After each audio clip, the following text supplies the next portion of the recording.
పులివెందుల పర్యటనలో జగన్ కు ఊహించని ప్రశ్న ఎదురైంది. బుధవారం కడప జిల్లా లింగాల మండలం ఇప్పట్ల గ్రామానికి వెళ్తుండగా పార్నపల్లె రింగ్ రోడ్డు వద్ద రాజీవ్ నగర్, వైఎస్ రాజారెడ్డి కాలనీ వాసులు ఆయనతో మాట్లాడారు.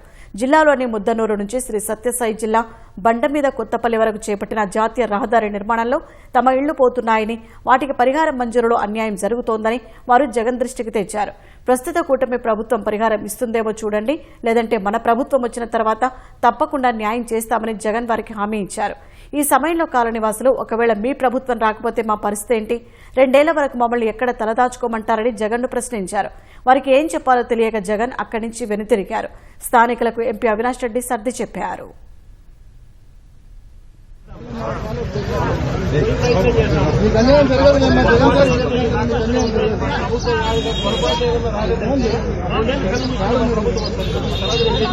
అంతవరకు